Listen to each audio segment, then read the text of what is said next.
Assalamualaikum warahmatullahi wabarakatuh. Bismillah, alhamdulillah, wassalatu wassalamu ala rasulillah Sayyidina Muhammadin ibni Abdillah wa ala alihi wa sahbihi wa man walah. Kita akan melanjutkan ngaji Jalalain surah Al-Baqarah ayat 25. A'udzu billahi minasyaitonir rajim. Wa basyiril ladzina amanu wa 'amilus solihati anna lahum jannatin tajri min tahtihal anhar كلما رزقوا منها من ثمرة رزقا قالوا هذا الذي رزقنا من قبل وأتوا به متشابها ولهم فيها أزواج مطهرة وهم فيها خالدون. Di ayat sebelumnya kemarin pungkasannya itu membahas tentang bahwa neraka adalah balasan untuk orang-orang yang kafir. Di ayat ini menjelaskan tentang balasan untuk orang-orang yang beriman. Itu sudah menjadi kebiasaan Al-Quran. Habis bahas kekafiran, bahas keimanan, atau sebaliknya. Habis bahas tentang neraka, bahas tentang surga, atau sebaliknya.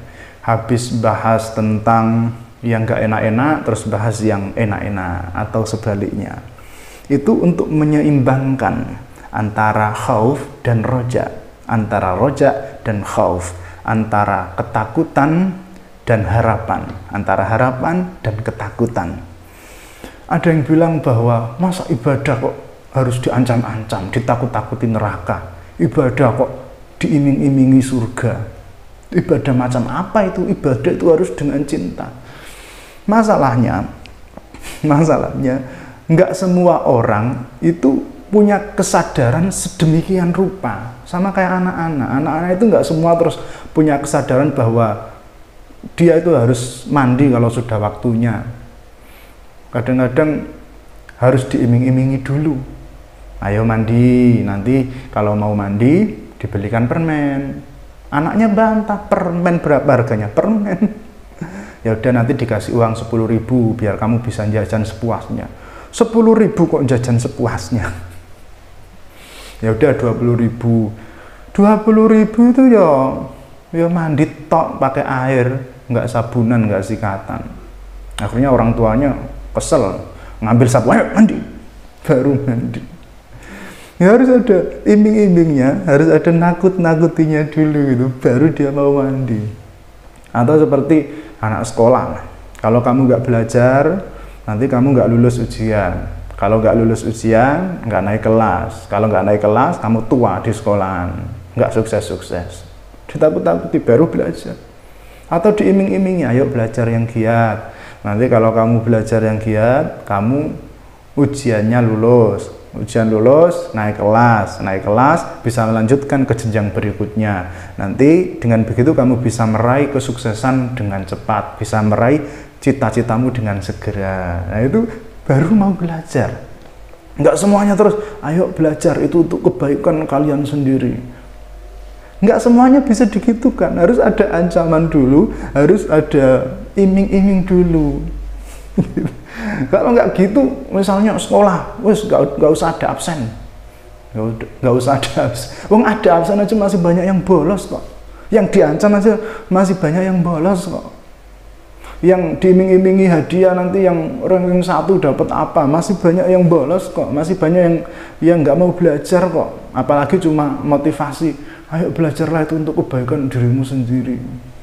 Anak-anak kecil, ayo mandi itu untuk mencintai diri sendiri, self love. ya itu nggak apa-apa, tapi nggak semuanya kan bisa seperti itu. Ya ada tingkatan-tingkatannya. Semakin dewasa seseorang, maka semakin dia akan memiliki kesadaran.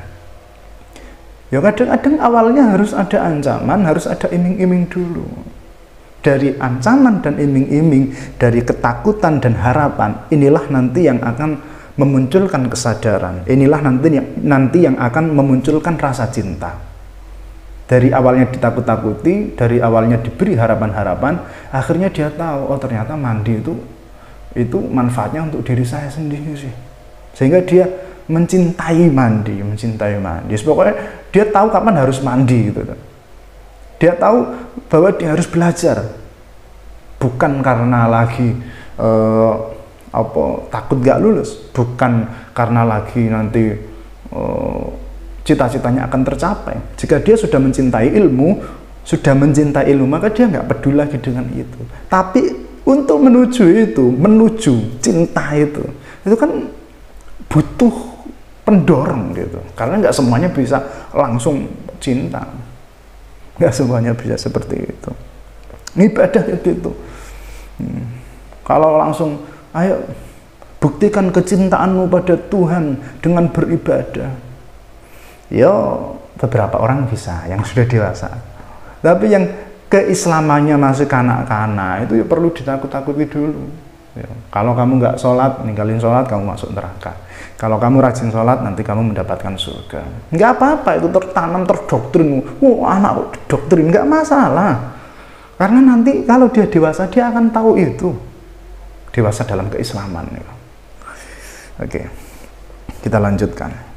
Tapi ini bukan sekedar ancaman atau sekedar iming-iming ya. Kalau Allah berfirman gitu ya gitu. Maksudnya bahwa neraka itu ada, surga itu ada, ya beneran ada. Sama seperti tadi orang tua yang nyuruh anak mandi, terus kalau dia mandi beneran dikasih permen ya beneran gitu, nggak cuma iming-iming tok gitu, enggak. Oke. Wabasyir, dan memberilah kabar gembira sapa sira. Akhbir tegese ya, memberilah kabar gembira sapa sira. Sira di sini bisa Nabi Muhammad atau bisa siapapun yang mendengar ayat ini atau yang membaca ayat ini. Berilah kabar gembira alladzina ing wong akeh, orang-orang amanu kang padha beriman sapa alladzina. Sadaku tegese membenarkan sapa alladzina billahi kelawan Allah. Wa amilu, dan melakukan sapa alladzina as-salihati ing pira-pira kebaikan. Minal furudhi, hale tetep saking pira-pira fardu wan nawafili lan pira-pira sunnah. Ya, kabarkan kepada orang-orang yang beriman dan melakukan kebaikan, beramal soleh. Ini dua hal yang nggak bisa dipisahkan. Nggak bisa iman tok tanpa amal soleh. Nggak bisa juga amal soleh tok tanpa iman. Ya meskipun kalau secara tingkatan iman lebih tinggi daripada amal soleh. Ya, jangan dibalik. Karena sekarang itu orang banyak yang penting akhlaknya baik. Yang penting akhlaknya baik, sesama manusia saling mengasihi. Meskipun dia nggak sholat, itu nggak benar. Tapi sebenarnya sholat itu maksudnya juga amal soleh ya. Maksudnya perbuatan yang baik. Nah keimanan itu urusannya adalah dengan hati. Atau bisa juga kita katakan keimanan di sini adalah yang rukun iman itu ya. Iman kepada Allah, iman kepada malaikat, iman kepada kitab-kitab, iman kepada para rasul, iman kepada hari kiamat, iman kepada qada dan qadar, itu keimanan. Nah, kalau perbuatan baik, amal soleh itu mencakup rukun Islam dan semua perbuatan baik. Ya, rukun Islam syahadat, sholat, zakat, puasa, haji bagi yang mampu, dan semua perbuatan baik. Ya, pokoknya sedekah yang sunnah itu kan, terus menolong sesama, jujur, adil, itu perbuatan baik.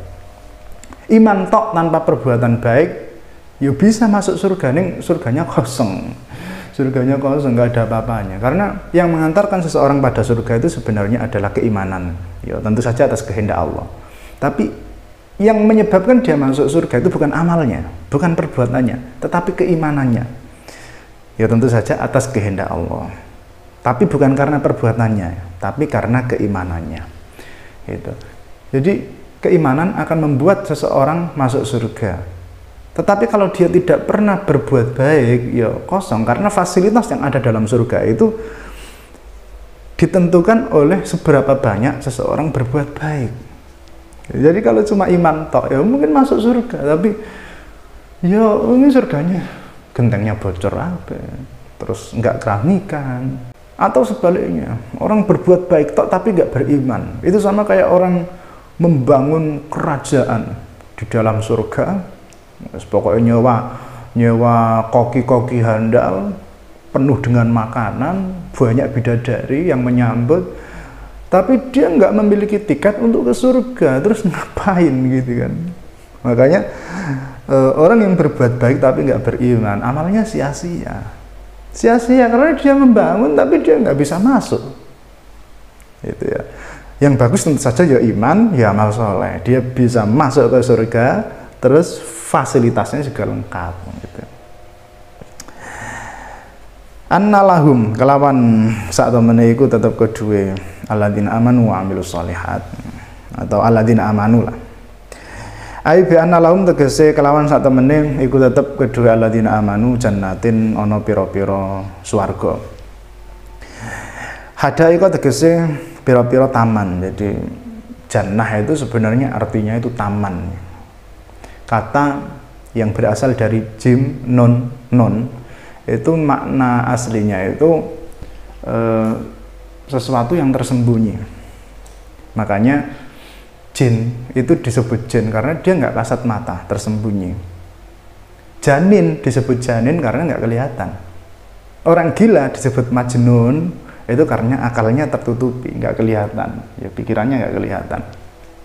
Surga dinamai surga dengan jannah itu karena dia banyak pepohonan, banyak perumahan sehingga orang yang berada di dalam situ nggak kelihatan. Itulah kenapa ada yang berkata gitu, kenapa surga dinamai dengan jannah. Hadai tegese pira-pira taman, dzata syajarin kang memiliki pepohonan, wa masakina dan pira-pira perumahan. Tajri kang mengalir min tahtiha saking ngisore jannat, ai tahta asyariha tegese ing dalem ngisore pepohonane jannat, wa kusuriha dan pira-pira bangunan-bangunannya, rumah-rumahe jannat. Apa yang mengalir al-anharu apa pira-pira sungai. Ail miyahu tegese pira-pira air fiha kang tetep ing dalam jannat. Wan nahru utawi nahar, al maudhu iku tempat. An nahru wan nahru utawi nahar atau sungai, al maudhu iku tempat. Alladzi kang yajri kang mengalir fihi ing dalam alladzi al ma'u apa banyu. Lianal ma'a krana sak temene banyu yanharu iku melubangi apa ma'hu ing maudhi ayahfiru tegese ngrokoti apa ma'hu ing maudhi. Wa isnadul jari utawi isnate lafadz jar ilaihi maring nahar majazun iku majaz akli. Jadi di surga itu ada pepohonan, ada perumahan, terus di bawahnya mengalir sungai-sungai.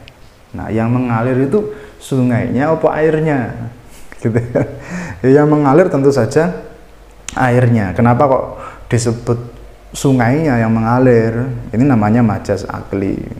Yang disebutkan adalah tempat, tapi maksudnya adalah yang ada di tempat itu, yaitu airnya. Dan di bahasa Indonesia kan juga demikian. Seperti sungai yang mengalir. Padahal yang mengalir itu bukan sungainya, tapi airnya. Gitu. Nah, sungai itu dinamai nahar. Nahar itu artinya melubangi. Kenapa dinamai nahar? Karena air itu melubangi tanah sehingga dia ada tempat mengalirnya. Kullama ruziku, setiap kali diberikan sapa alladzina amanu minha saking jannat, utawimu tegese diberi makanan.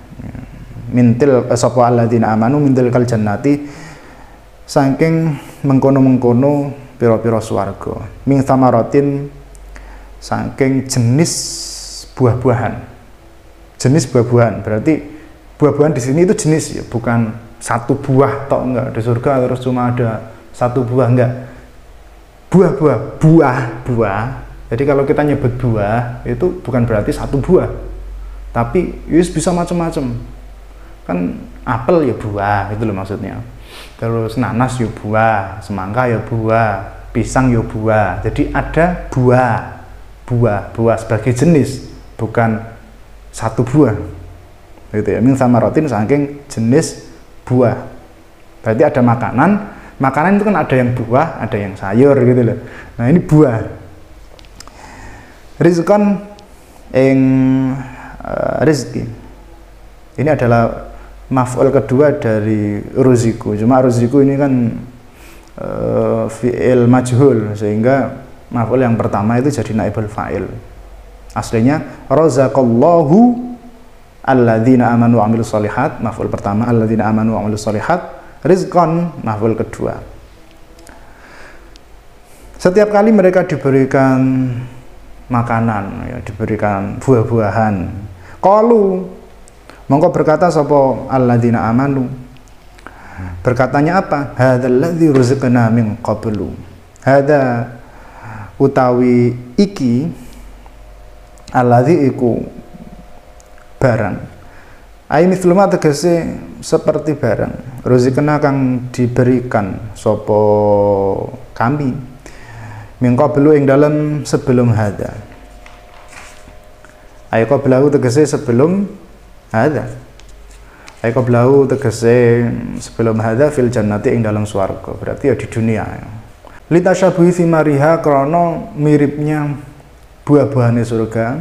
Diketahui dari mana? Biqarinati wa utubihi, sebab qarinah ayat wa utubihi mutasyabiha.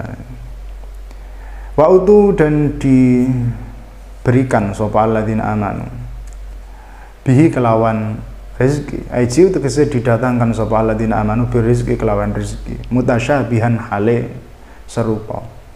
Yusbihu tegese nyerupani ba'du apa sebagian rezeki ba'dan ing sebagian yang lain. Apane? Launan warnane. Wa yakhtalifu dan berbeda apa rezeki, apane? Ta'man rasane. Ya, setiap kali diberikan makanan, itu orang-orang yang ada di surga itu bilang, ini kan kayak dulu ya. Dulu maksudnya itu di dunia. Jadi makanan di surga itu ya mirip-mirip dengan makanan di dunia, cuma rasanya yang berbeda. Kenapa kok mirip? Karena beberapa orang itu kan kayak nggak suka gitu, nggak berani mencoba makanan yang baru, takut nggak enak atau takut gimana atau takut alergi. Tapi kalau sudah pernah, ini kan kayak yang dulu itu ya, kayak yang dulu. Begitu dicoba, ternyata ini lebih enak.